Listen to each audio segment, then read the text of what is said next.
The white nights are an effervescent month each summer when the sun never really sets in Saint Petersburg, owing to the city's high northern latitude. For 4 bright weeks, the sky does not know true darkness, but experiences long panoramic stretches of champagne light during the wee hours of the morning. It's no surprise that St. Petersburg is a premier wedding destination. Summer here is the most romantic thing on earth. The city is situated on a low-lying wetland delta that spills into the Gulf of Finland. Rivers and canals braid their way alongside the cobbled streets, shimmering thoroughfares and sparkling boulevards in their own right. In stark sunlight, or even in the rain, the Moika River is a signature presence in St. Petersburg, and an ever-defining underflow beneath this bridge, where the locks of love hang. What could be more auspicious than leaving a testament to one's marriage dangling above the rippling surface of a storied Russian river? At dawn, the Moika is placid and mirror-like. It reflects the peach-colored clouds drifting above it.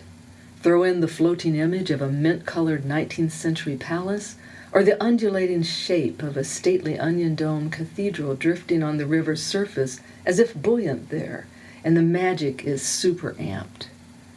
Swallows occasionally swoop low over the Moika and skim their wingtips through the water. Everything fits profoundly into an epic love story. Many of these locks of love are plain brass, antique nickel, or brushed steel.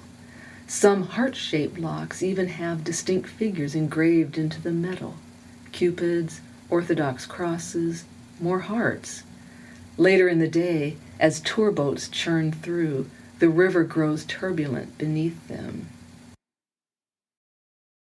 Some of the locks are decorated like wedding cakes with rosettes and floral clusters that swirl up, as if sculpted in pastel frosting.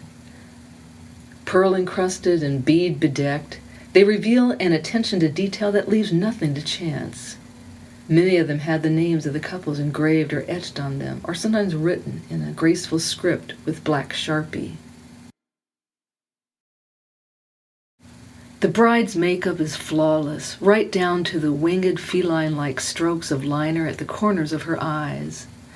She clutches a bouquet of lavender wisteria. Mom and Dad hover, video camera in hand for Dad, cell phone held aloft for Mom. Marriage is both an end and also a beginning, so the parents feel proud and wistful.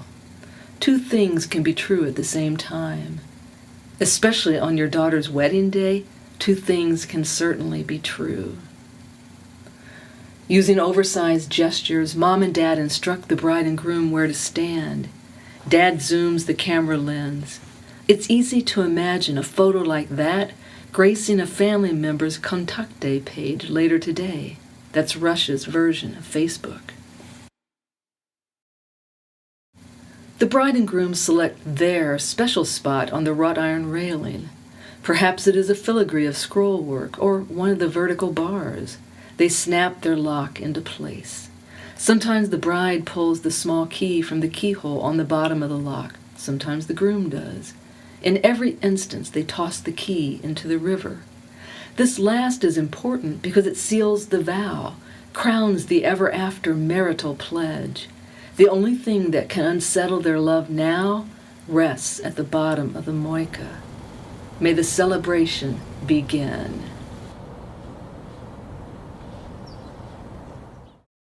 A pair of white doves makes the wedding ritual all the more festive.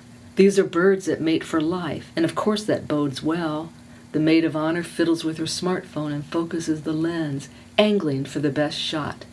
Slumped in the seat of a Soviet-era Lada parked nearby, the best man is bare-chested and sleeping off a night of vodka toasts. He looks sweaty and unshaven.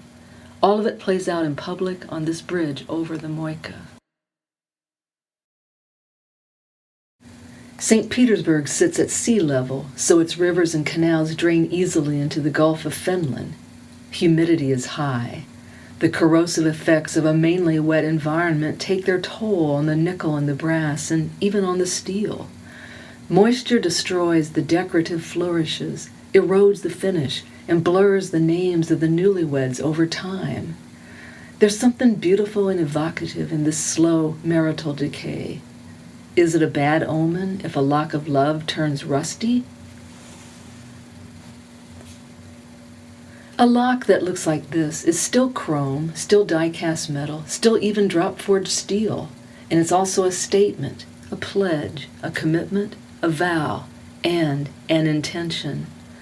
Wedded bliss has forced some kind of transcendence. What once was merely a piece of hardware has become something greater than itself. A pair of handcuffs shows up one morning, simple, sleek, and ironic, incontrovertibly draped among the romantic and ornate locks of love. One cuff for the bride, one cuff for the groom. After all, two things can be true at the same time. The handcuffs claim space on the wrought iron railing, as much a part of the happily ever after as are all the heartfelt and picturesque examples that surround them.